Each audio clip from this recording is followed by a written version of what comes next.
आदिवासी अंचल के छोटे से गांव कोरेगांव के साधारण किसान पुल्लूलाल का बड़ा बेटा आशीष और गांव के जगदीश ठाकुर के बेटे पंकज की आपस में गहरी दोस्ती थी।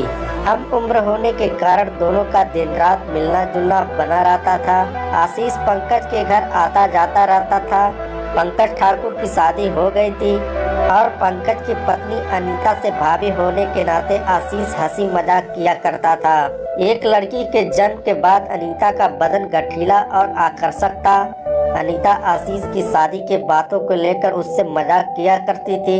24 साल का आशीष उस समय कुंवारा था। वह अनीता की चुहल भरे हंसी मजाक का मतलब अच्छी तरह समझता था। देवर भाभी के बीच होने वाले इस मजाक का कभी कभार पंकज भी मजा ले लेता था।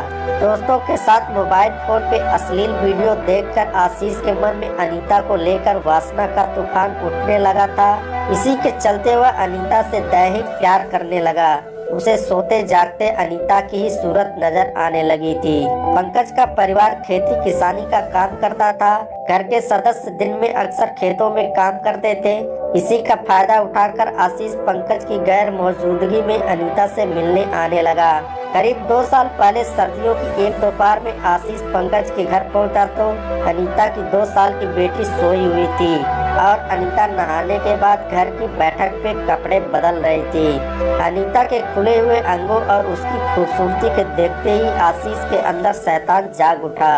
वह घर की बैठक के एक कोने में पड़ी चारपाई पे बैठ गया और अनीता से इधर उधर की बातें करने लगा। बातचीत के दौरान जैसे ही अनीता उसके पास आई, उसने उसे अपनी बाहों में भर लिया और बोला, भाभी मैं तुम्हें बहुत प्यार करता हूँ। आशीष के बंधन में जकड़ी अनीता ने उसे समझाते हुए कहा, आशीष छोड़ो, कोई देख लेगा।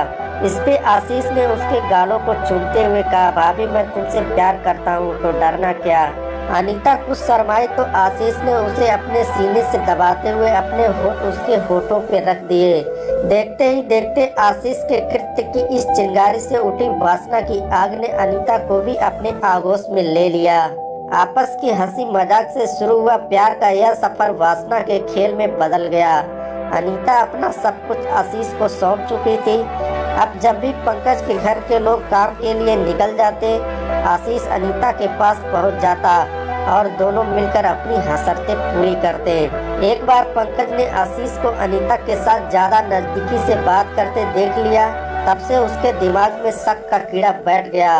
उसने अनीता को आशीष से दूर रहने की हिदायत देकर आशीष से इस बारे में बात की तो वह दोस्ती की दुहाई देते हुए बोला, तुम्हें गलतफहमी हुई है, मैं तो भाभी को माँ की तरह मानता हूँ। लेकिन प्यार के उन्मुक्त आकाश में उड़ने वाले इन पंछियों पे किसी की बंदिश और समझाइश का कोई असर नहीं पड़ा।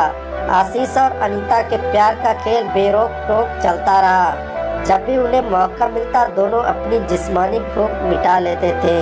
पंकज भी अब पत्नी अनीता पे नजर रखने लगा था। पंकज अक्सर सुबह खेतों में काम करने के लिए निकल जाता और शाम को ही वापस आता। लेकिन एक दिन जब वह दोपहर में ही घर लौट आया तो अपने बिस्तर पे आशीष और अनीता को एक दूसरे को आगोश में देख लिया। अपनी पत्नी को पराये मर्द की बाहों में देखकर उसका खून खौल उठा। आशीष तो जल्दी से अपने कपड़े ठीक करके वहाँ से चुपचाप निकल गया, मगर क्रोध की आग में जल रहे पंकज ने अपनी पत्नी अनीता की जमकर धुनाई कर दी। पंकज ने बदनामी के डर से यह बात किसी को नहीं बताई। वह गुमसुम रहने लगा और आशीष से मिलना जुलना भी कम कर दिया। अब उसने गांव के एक अन्य युवक सुरेंद्र ठाकुर से दोस्ती कर ली। इसी दौरान आशीष की शादी भी हो गई और उसने अनीता से मिलना जुलना बंद कर दिया। लेकिन पंकज के दिल में बदले की आग अब भी जल रही थी। उसकी आंखों में आशीष और अनीता का आलिंगन वाला दृश्य घूमता रहता था। उसके मन में हर समय यही ख्याल आता था कि कब उसे मौका मिले और वह आशीष का गला दबा दे। पंकज सोचता कि जिस दोस्त के लिए वह जान की बाजी लगाने को तैयार रहता। 6 दिसंबर के दिन योजना के मुताबिक सुरेंद्र ठाकुर आशीष को मछली मारने के लिए गांव के बाहर नाले पे ले गया। नाले के पास पंकज ठाकुर अपने खेतों पे उन दोनों का इंतजार कर रहा था। उसने आशीष और सुरेंद्र को नाले में मछली मारते हुए देखा तो वह खेत पे रखे चाकू को जेब में छिपा के नाले के पास आ गया। आशीष नाले के पानी में कांटा डाले मछली पकड़ने में तल्लीन था। तभी पंकज ने मौका पाकर आशीष के गले पे चाकू से धड़ाधड़ कई बार कर दिए तो आशीष छटपटा के जमीन पे गिर गया। यह देख पंकज ने अपने खेतों से फावड़ा लाकर गड्ढा खोदा और सुरेंद्र की मदद से आशीष को दफना दिया। चाकू और फावड़े के इन लोगों ने खेतों के पास झाड़ियों में छिपा दिया। फिर कपड़ों पे लगे खून के छींटे को नाले में धोया और दोनों अपने अपने घर चले गए। हत्या के बाद दोनों सोच रहे थे कि उन्हें किसी ने नहीं देखा, लेकिन आशीष के जीजा कृपाल ने सुरेंद्र और आशीष को नाले की तरफ जाते देख लिया था। इसी आधार पे घर वालों ने सुरेंद्र और पंकज पे संदेह होने की बात पुलिस को बताई थी। पंकज ने बिना सोचे समझे बदले की आग में अपने दोस्त पंकज का कत्ल तो कर दिया, लेकिन कानून की पकड़ से नहीं बच सका। पंकज और सुरेंद्र के इकबालिया बयान के आधार पर आशीष ठाकुर की हत्या के आरोप में गोटे गांव थाने में धांधली की धारा 302, 201, 34 के तहत मामला कायम करके उन्हें न्यायालय में पेश किया गया, जहां से दोनों को जेल भेज दिया गया। जवानी के जोश में अपने दोस्त की पत्नी से अवैध संबंध बनाने वाले आशीष को अपनी जान गंवानी पड़ी तो पंकज ठाकुर और सुरेंद्र ठाकुर को जेल की सलाखों के पीछे जाना पड़ा।